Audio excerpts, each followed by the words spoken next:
Hi, and welcome to the War Corgi YouTube channel. My name's Michael, I'm Simon. and we're going to be talking to you about our campaign overview that we're about to start called Firestorm Red Thunder from Battlefront. It's for Team Yankee. Now, I come from a 40k background mostly, as does Simon. Me too. And we've really enjoyed playing Team Yankee since we picked the game up about 2 months ago. Yeah, it was really cool because first of all, Team Yankee is a very straightforward rule set. Compared to 40k in the 7th edition, you roll a lot of less dice. You have to have less rules in mind, and it's going more fluent. So you can finish a battle, 100 points battle in 2 hours. That's quite good because for the other point in 40k, 3-4 hours mostly. Or it could be 30 minutes when my Soviets are rolling well. So we're really excited about this campaign. As I said, it's called Firestorm Red Thunder, and it's been previewed by Battlefront on their website. Now, it's going to be ran out of games shops for the most part, but also online. But as Simon and I don't have a local game shop here in Germany to play at, we play in my basement. We've taken the rules that they've previewed, made some house rules to add to that, and looking forward to playing. So the overall campaign is based off a map, and it features 15 turns, or 15 games, the first 5 of which go to the Warsaw Pact. That's going to be me. Afterwards, after the 5th round, we will start to roll dices. On a 3+, Mike is going on with his advances. On a 1 and 2, I can start to make a counterattack. There's a total of 101 points available on the map, and those are focused at the cities. Now, Warsaw Pact starts at a pretty severe detriment, having only 28 points to begin with, which means they really have to push west in order to capture some of those German cities. All in all, I need 23 points in order to win the campaign. Yes. So then another house rule is that we invented like supply depots. So the Americans or the NATO forces will get 3, Soviets get 2. And we already have chosen where our supply depots will be. My supply depots or the NATO supply depots, one will be in Stuttgart. The second one will be the province East Cologne. I can't read. Just east of Cologne. Yes. And the third one will be in the north in Bremen.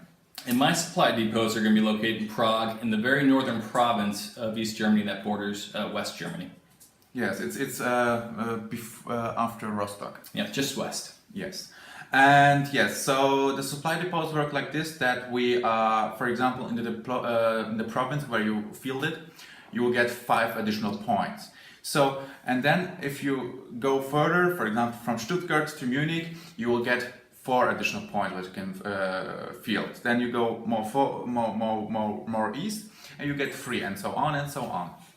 And the thinking or the idea about this one was, for example, when Mike is going with his forces, so of course in the beginning he will have an advantage in this points. But when we go on and the Soviets push through, so the supplies line will stretch, and of course this will give them disadvantage for you.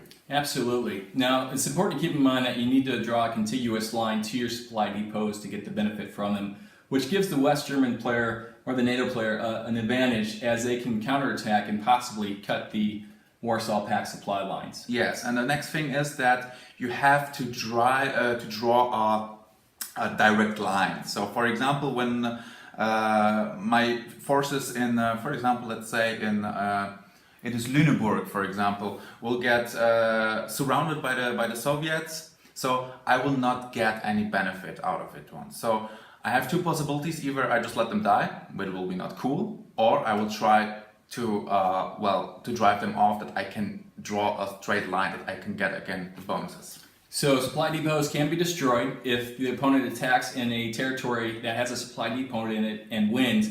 That supply depot is removed for the entire campaign. They can also be moved by the player, assuming they have an attacking turn, but the player will not receive the bonus points as that supply depot is being moved. So it adds an extra layer of strategy to an already complex campaign. Of course.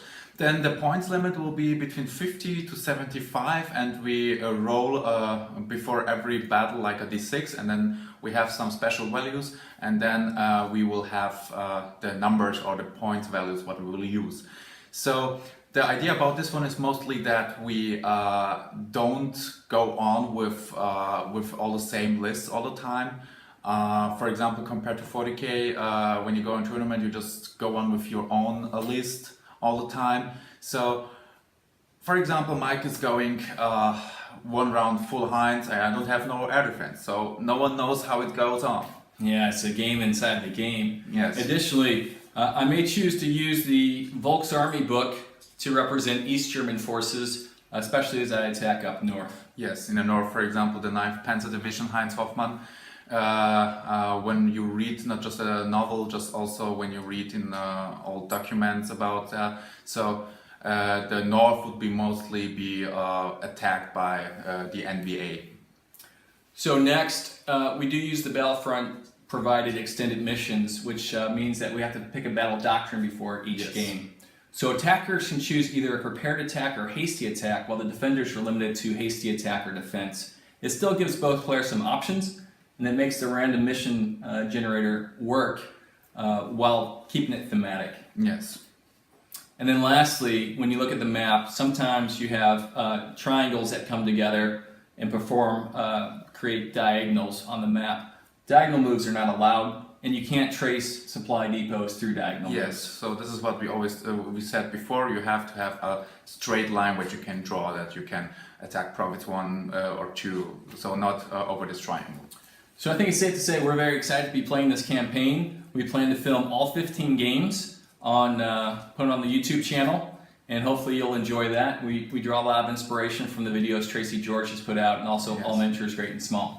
Yes, and I will try to defend the free world of the communists, that people can still freely live in Germany and in Europe, and Mike, of course, will try to destroy the capitalistic, imperialistic West, that the population can live freely. At this point, I'll note that the Westerners are pretty terrible at propaganda.